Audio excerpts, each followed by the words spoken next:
Hey guys, I'm Grace Torie, and you're listening to That Girl, the podcast. Grab a beverage of choice and settle in because the new episode is starting now. Hey guys, what's up? It's your girl Grace Torie, and I'm back with a whole new podcast episode. Before I jump into this episode, if you're watching this, not just listening, and you see the trash bags behind me, I promise we don't just have huge bags of trash in our house. It's Josh's like soundproofing foam for his music studio that he hasn't put in yet. So yeah, it's not like gross. I promise. He just hasn't put it in yet, so it's sitting in bags in our living room. Anyway, how are you guys? I'm a little out of breath because I just put the dogs outside and was hanging out with them. But happy Wednesday. I am really excited for this video. I know it's gonna be super chill. I have a Truly out. I never really drink anymore unless I'm doing something social with my friends like once a month, but the fact that I'm drinking a Truly means two things. It's gonna be a really chill video, and I'm really tired and exhausted. Yeah, that's mainly why it's gonna be a chill video. I just don't have the energy to put in effort into anything else, which is fine. We're just going right into my life updates here. It's my second week of work. It's going really well. I really enjoy it. I've been like #1 every single day, and guys, I didn't realize how competitive I was until I went into sales, and whew, I'm very competitive. Which is good, I guess, for sales, right? But yeah, going from getting up at like 1 in the afternoon every day to getting up at like 7 every morning has really taken a toll on me, and I'm just not used to it yet. So that's why I'm so tired. I'm actually like doing stuff during the day too, where like I was fully focusing on the podcast before, which isn't like, it's still hard, but it's a different kind of mental strain. I don't know, just I make like 100 calls a day, and that's a lot for anybody. Anyway, today's episode is all about Halloween legends, spooky stories, Halloween tales, I guess. I'm gonna do a spooky story episode where I do like a haunted and stuff like that, but this one is strictly Halloween themed, so it's like any legends or myths, as well as like I found something on the History Channel that talks about like why witches have brooms and things like that. So I'm gonna do a little fun facts, and then we're gonna talk about these legends and just dive into it. My final life update, the one thing I would add is that it's actually freezing. So that sucks. If I sound like I can't breathe or anything like that, it's because the weather is changing, and it's giving me like it's not even a sinus infection, and it's not a cold, but it's like a runny nose, and I just sound different because it literally went from like 70 degrees to 40. So yeah, I'm gonna say that it's not a good time. I'm not thriving. It was like my mood dropped with the weather, but we're fine. Everything's fine.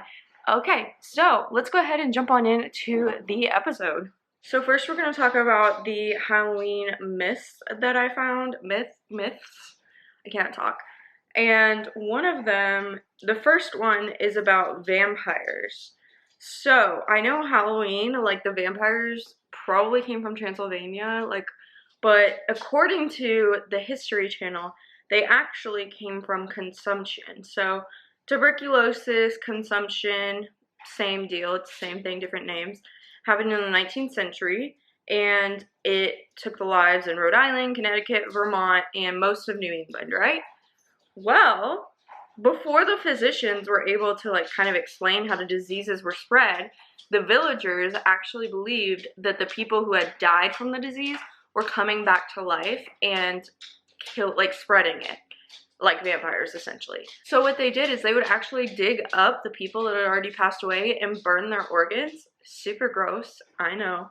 But I thought that was interesting. I still choose to believe that they originated from Transylvania and that whole story, because that happened way before the 19th century. But it's still interesting to think that that kind of fueled the idea of vampires. Next, why do witches fly on brooms? So this is a Halloween thing that's happened for a while now, but why? Like, what made this happen? So apparently in 1451, a French man named Martin Lefranc wrote a poem, and his manuscript called Les Champions des Dames, aka the Defender of the Ladies, had imagery of witches having brooms. Additionally, it may have roots in a pagan fertility ritual, where farmers would leap and dance with poles, pitchforks, or brooms in the light of the full moon to encourage the growth of their crops. This type of dance became confused with common accounts of witches flying through the night on their way to whatever they were doing. So that's where the brooms came from. I feel like I said that really weird. I'll try to say that better next time so it sounds less kind of robotic and more like a story, because why would you guys be listening for me to sound like a robot, right? Okay. Sorry, I'm tired. So the next little fact I'm going to tell you is why haunted houses actually opened during the Great Depression. As the Great Depression was coming around, or right before when it was gearing up to happen, Halloween actually became a time that young men would cause mischief and just kind of like save all of their pent up mischief until Halloween, and then they would just kind of do whatever they wanted. And they went too far. So in 1933, the parents were really upset when hundreds of teenage boys flipped over cars, sawed off telephone poles, and engaged in other acts of vandalism across the country. Literally sounds like State Street after a University of Kentucky basketball game, or if we win a football game, but, you know, whatevs. People would actually call that the year's holiday Black Halloween. They also called the stock market Black Tuesday when it crashed 4 years earlier. Little fun fact for you. So instead of banning the holiday, they actually said that communities needed to start having events or activities that would keep them busy, like keep these people busy so they weren't causing their own problems. So what they did is they started having haunted houses. The more you know. So next is, where did jack-o'-lanterns come from? And it's associated with the legend of quote-unquote Stingy Jack. So it's an Irish myth about a man nicknamed Stingy Jack who led the tradition of carving scary faces into gourds, aka pumpkins. I don't really see people putting faces on squash, but I mean, you do you. According to the legend, he tricks the devil into paying for his drink and then traps him in the form of a coin. The devil eventually takes revenge, and Stingy Jack ends up roaming Earth for eternity without a place in heaven or hell. Sounds like purgatory. Jack does, however, have a lighted coal, which he places inside a carved turnip, creating the original jack-o'-lantern. I actually knew that. I don't know, like I totally forgot, but for some reason, we had this really cool teacher in my high school English like junior and senior year, freshman and senior, I don't know, we had her twice, and she told us all these Halloween legends, which is really cool because I went to a super Southern Baptist high school, so we weren't really allowed to even call it Halloween, we had to call it fall. Another fun one, Abraham Lincoln's ghost in the White House. This makes me want to visit the White House. For quite some time, presidents, their wives, guests, members of the White House staff, and whoever else manages to wander their way into the building has claimed to either see Abraham Lincoln's ghost or feel his presence. If you hear me like using bad grammar and stuff, just ignore it. My brain works slower than my mouth, so I say things before I actually think them. It's fine. The first one to actually claim that they saw our past president was Grace Coolidge, who was Calvin Coolidge's, aka the 30th president's wife. And she said that he stood at a window of the Oval Office, hands clasped behind his back, gazing out over the Potomac, perhaps still seeing the bloody battlefields beyond. That was added for drama. And that's it. We don't really know anymore, but still crazy. Makes me want to visit the White House. We went to DC in the 8th grade and we didn't even tour the White House. Can you tour the White House? They do it in shows, and it makes me think that you can. I really want to do it. I don't know. Questions. I have questions. So, did you know that spirit photography claims to capture ghosts on film? What is spirit photography? In the post-Civil War era, when many Americans were reeling from loss, a photographer named William Mumler claimed to capture ghosts on film. This sounds like a scam. But like also, I dig it, you know? It could be real. While taking self-portraits for practice, one of Mumler's prints came back with an unexplainable aberration. Although he was quite alone in the room, when the shot was taken, there appeared to be a figure at his side, a girl who was made of light.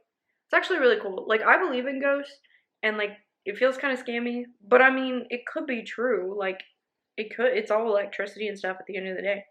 Anyway, Mumler showed the photo to a spiritualist friend who told him the girl in the image was almost certainly a ghost. Mundler began a swift business shortly after in so-called spirit photography.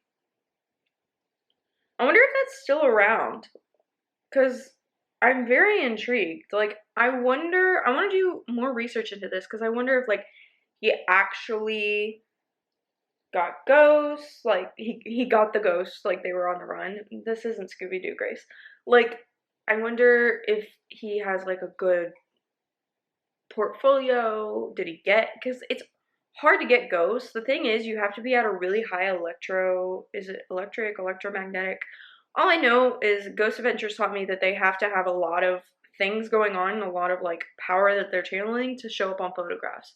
So they don't always show up even if they're there. So even if they do, they may show up as like an orb. They don't show up as like a whole person. Like, you have to be extremely powerful to do that. So I wonder how many he caught.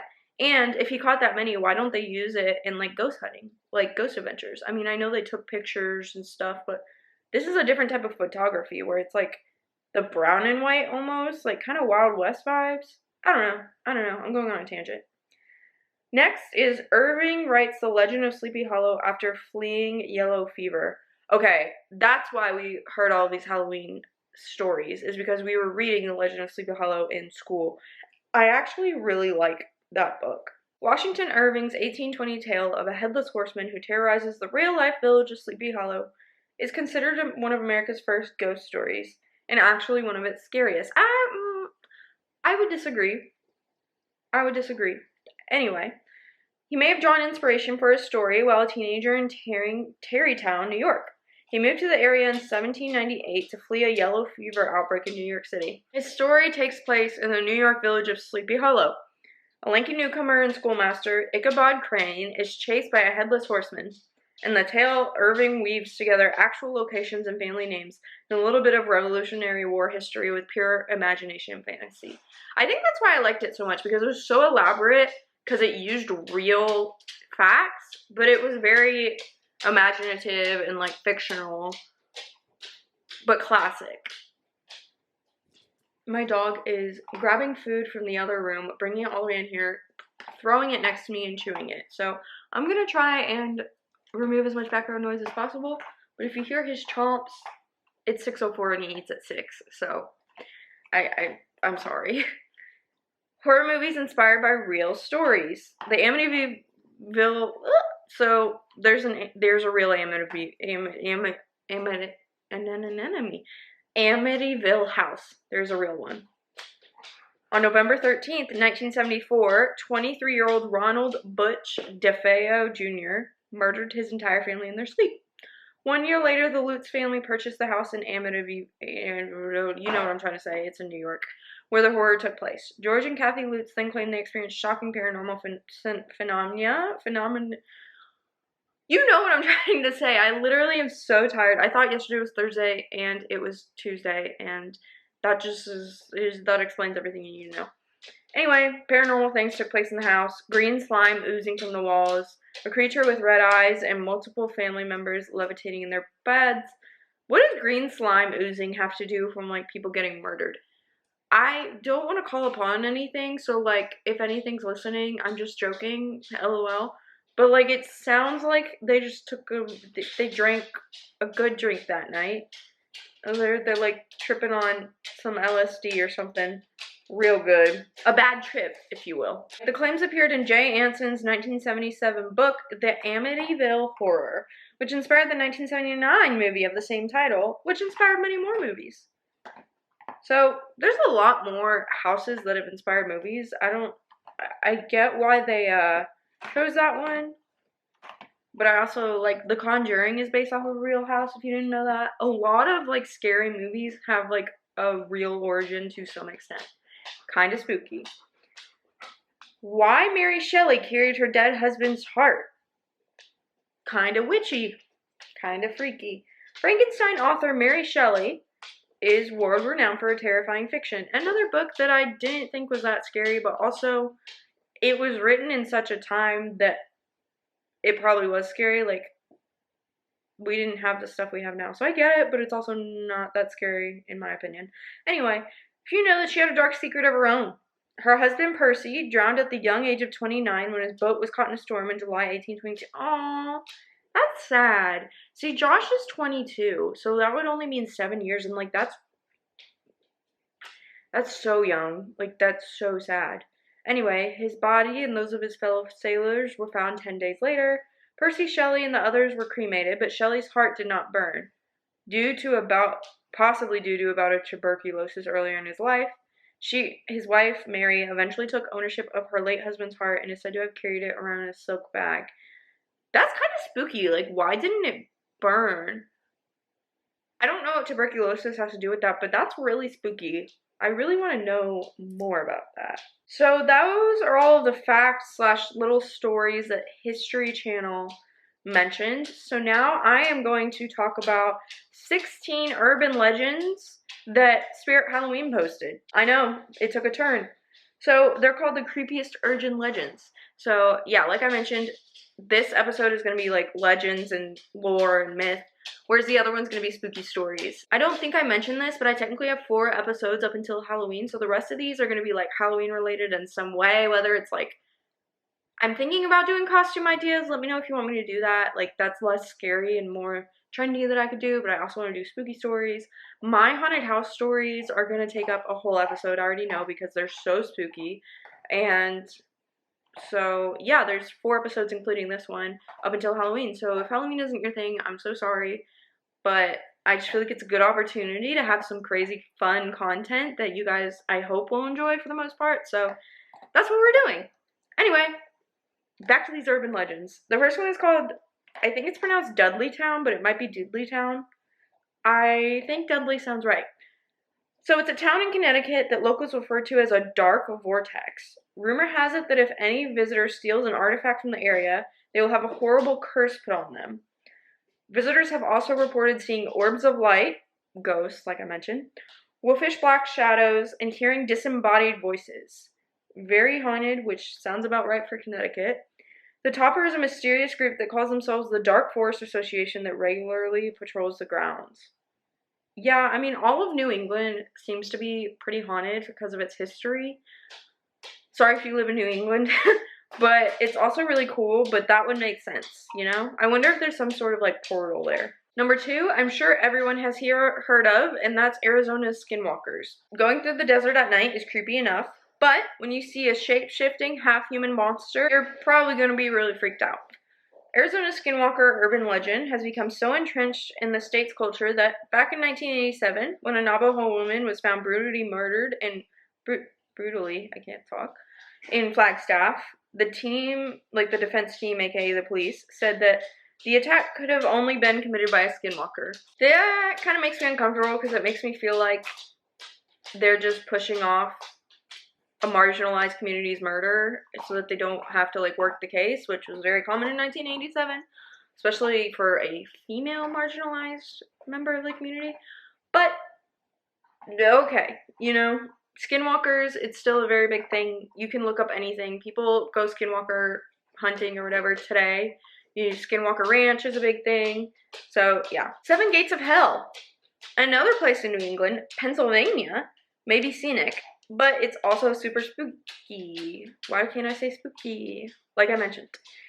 7 Gates of Hell is a modern tale that centers around a burnt-down asylum in a heavily wooded area of York County. Why is York County not in New York? Unless there's multiple York counties.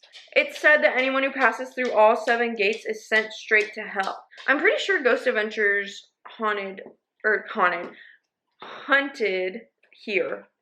Like, looked for ghosts here, but I don't know. I remember hearing about it. Number 4, The Watcher. It's a New Jersey urban legend, and it went to viral fame in 2015. The Watcher is the tale of a young family moving into their dream home in Westfield. Wait, I'm pretty sure they just made a Netflix show off of this, because I only watched the trailer, but it's a new family that moves into New Jersey, or it's an old family that, I don't know, it's a neighborhood in New Jersey, so Anyway, the writer claimed that it was his duty to watch over the house and fill the letters with chilling lines, such as, "Do you need to fill the house with the young blood I requested?" Even worse, the inhabitants of the house are still receiving creepy letters to this day. Okay, that makes me want to watch the Netflix show now. I watched the trailer and I was like, not my vibe, but I'm pretty sure it's 100% based off of this because it's called The Watcher and it's based in New Jersey, so why wouldn't it be? So may have to check that out and report back to you. Let me know if any of you have watched it and let me know your thoughts. Should I watch it, basically? Bloody Mary. One of the most famous urban legends is the myth of Bloody Mary. If you haven't heard the myth or tried it when you were 12 years old, it basically is when you go into a room, turn the lights out, look in the mirror while saying her name 3 times, and then Mary is supposed to appear. I've heard also spinning and saying it 3 times, holding a candle. People will say all kinds of different things, but that's it at the most basic core of it. In earliest versions of the tale, the story goes that an unwed woman would see the face of the man she'd marry in the glass. However, if she were destined to die alone, she'd see a skull. Ouch. The story eventually evolved into something more sinister, where participants would see the bloody face of the evil spirit. I'm good. Honestly, I don't want to know. It's one of life's mysteries. Number 6 is the 13th child, aka Jersey Devil. Way back in 1735, a woman who lived in New Jersey is getting a bad rep right now.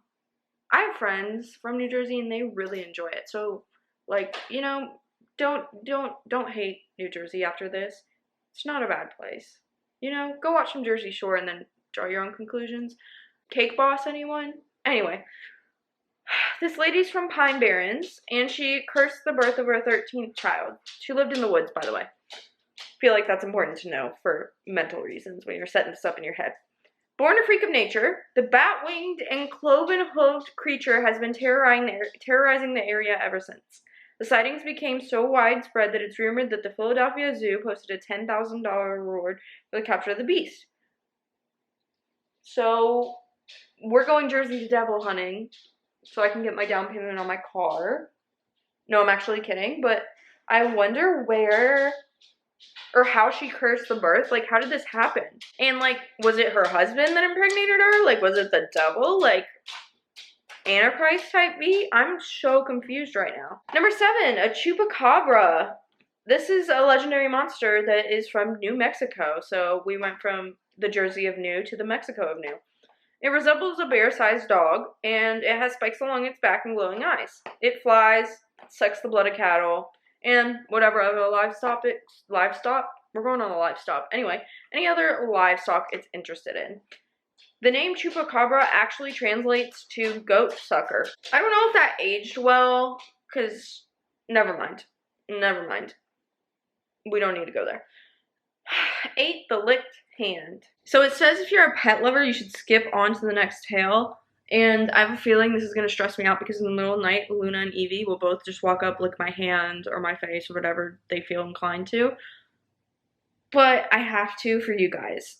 This urban legend depicts a scared young girl who is spending the night home alone for the very first time. I get scared every time I'm home alone still, so this is going to be fun. When she tries to sleep, she hears an anonymous dripping noise coming from her bathroom. She doesn't want to investigate because she's freaked out, so she curls up under the covers, reaches down to find reassurance from her faithful dog who licks her hand from the floor. The next morning, she decides to investigate the strange sound only to find her pet slaughtered and a terrifying message written in the blood across the bathroom wall. Humans can lick hands too. I don't claim this energy, ever. I wonder if this is real, and if it is, I need to go. I need to make some calls right now. Number 9 is the Bunny Man. The Bunny Man is anything but cute, fun, bunny. Don't picture Braxton or Bourbon, my bunnies, at this time, because that ain't it. He's from Virginia, so not in New England, but also very old still. Anyway, he dresses up as a rabbit and kills people with an axe. Wait, I feel like I've seen people dress up as him. I've never heard of this before, but I feel like I've seen people dress up as him at like Halloween and stuff. There's actually an entire bridge named after him, the Bunny Man Bridge. And around Halloween time, he's said to go around skinning innocent rabbits and hanging the bodies on Bunny Man Bridge. What? So is he real? Apparently you can go see the bunnies. I don't know if you want to, but I kind of want you to and then report back to me because this is bad. As a bunny owner, I can't support this. I don't like this. Yeah, if you live in Virginia, I'm gonna need you to do some due diligence for me. Number 10, I don't think I'm gonna pronounce this right because I can't pronounce anything I've said so far. But I think it's Polybius? I don't know. Up to your own interpretation. Vintage video gamers have been talked about since this strange arcade game since the early 1980s. I feel like this is going to be like the Scooby-Doo where they get trapped in a video game. Those are the vibes I'm getting. Very strange. Called Polybius, this game supposedly has strange and sometimes lethal effects on its players. It prompts feelings of amnesia, disorientation, and even suicide. Subliminals? That's what I'm hearing. Moreover, men would occasionally visit arcades to gather data from the game before vanishing. Was this game some type of awful CIA experiment? Since arcades aren't really a thing anymore, we'll never really be able to know. So, don't ever play the game. I'm guessing it's had some sort of subliminals in it where it was telling you to do horrible things, forget things, vertigo. I don't know. That's the only thing I can think, but I don't know why people would want to do that. I could definitely see someone getting away with that who's just an evil, horrible person doing a science experiment because, like, you can't always hear subliminals. You usually can't. That's the whole point. So it could get past everyone and no one would know. 11 is called The Hook. I said that really creepy. The way I said 11, that was the spookiest thing about this episode. So the legend tells the story of a serial killer with a hook for a hand. Wait. Is this like Captain Hook? Is that where Captain Hook came from? Or did Captain Hook, was this inspired by him? Like, which inspired which? Which inspired, not expired. Oh my god, why can't I talk today? Anyway, the slasher would attack couples in parked cars in remote areas. One time, a couple heard a scraping sound on their car door and drove off in fear. When they were a safe distance away, they got out to inspect the car and found the serial killer's hook lodged in the door. Wasn't there like some sort of Halloween legend show somewhere where they had the hook legend in it? I feel like it was like either on Netflix or Hulu and it was some sort of Halloween special.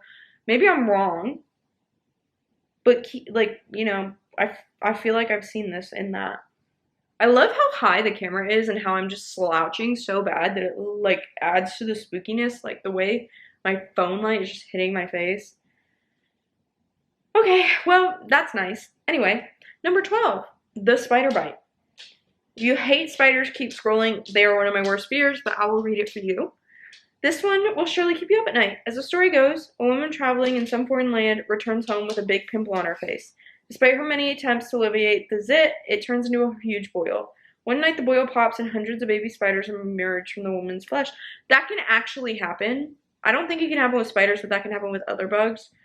That's probably the scariest one I've heard out of all of these thus far. I'm not even going to cap. I hate that. I'm just terrified of something happening to me like at night. You know? Like in my sleep, something like that happens, or bot flies, or nope. I'm afraid of swallowing spiders in my sleep. I think that's a myth. Like, you swallow one spider a year or whatever. I hope that's a myth. I'm pretty sure it is. 13. Screaming Jenny. Jenny, a poor woman with no family, lived along the B&O Railroad in Harper's Ferry, West Virginia. My mom's from West Virginia. I don't know where Harper's Ferry is, though. I know there's a lot of history there. One day she was warming up broth over a campfire. Broth sounds so good right now with it being cold. I need to focus. A spark flew from the fire and caught her dress. As Jenny screamed for help, the fire grew bigger, engulfing her in flames. In a last chance attempt, she fell into the train tracks trying to get the attention of an approaching train, but it was too late and the train hit Jenny. Today, people believe that on the anniversary of her death, Jenny's burning ghost can be seen on the very same West Virginia tracks. Some say you can still hear her screams late at night. That's so spooky. That spooks me out. But West Virginia is definitely the place for that. Like, I don't know. Those are definitely vibes I've gotten. I always get really spooked when I go to West Virginia. I don't know if it's because historically there's a lot going on. Everything is, like, when you drive for West Virginia, it looks like you're back in the 70s or the 80s. Everything is so old. Like, nothing's been updated. Not in a bad way. It's actually really cool. It, like, the houses and stuff, it's so cool to feel like you go back in time, but I wonder if that has something to do with, like, the spooky vibes. 14. Mercy Brown in the New England Vampire Panic. Oh, I wonder if this has to do with the thing we were talking about earlier. In 1800s, Rhode Island, people believed that the tuberculosis? Nope. The TB, the big TB, was caused by the dead consuming their surviving family members. There was only one way to deal with this sort of vampire activity. Obviously, they would dig up the remains of the dead and burn the bodies. The most famous instance would be that of Mercy Brown. Mercy's whole family got TB, and it was assumed that she caused it to happen, so her grave was dug up. According to onlyinmystate.com, quote unquote, there were little signs of decomposition and the body had appeared to have changed positions. Though there are several scientific explanations for these occurrences, there still is a popular opinion that she was indeed a vampire.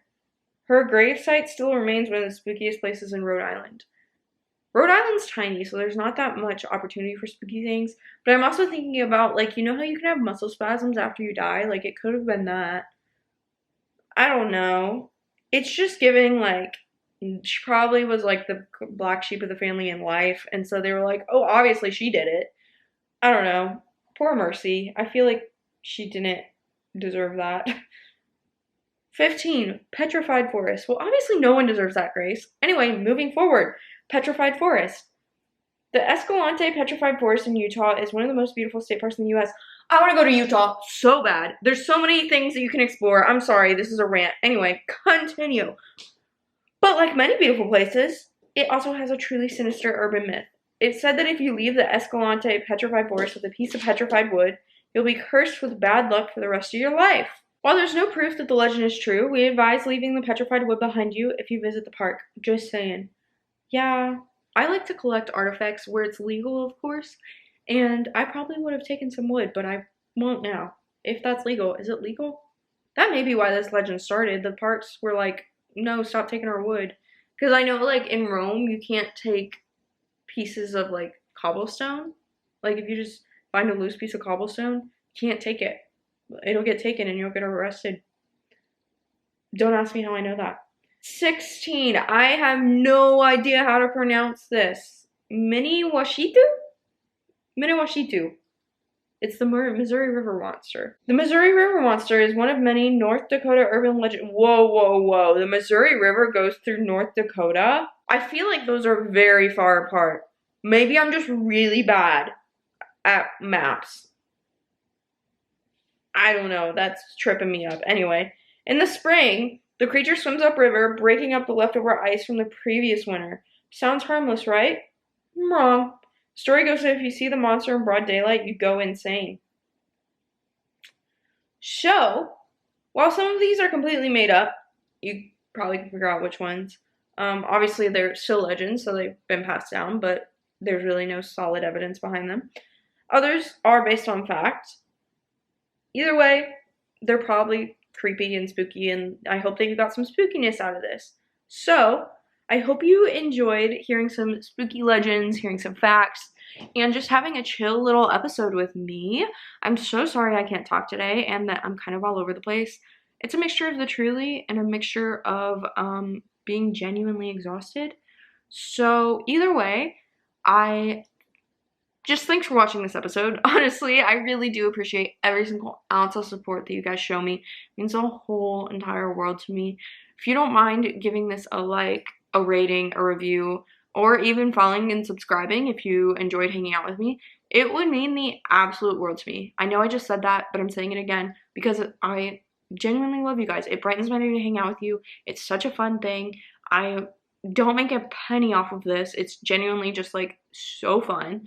And I love doing it. So, yeah, if you want to join the community of girlies all working to become our own version of that girl, whatever that means to us, go ahead and follow, subscribe, follow me on Instagram, join the community, follow me on TikTok. We have a good time, and I would love for you to join us. I think that's it. If you're watching on Wednesday, I hope you have a great night. If you're watching any other time, I hope you have a great morning, night, or afternoon. I said that in the wrong order. I love you guys so much, and I will see you on Sunday with another episode. Bye, guys.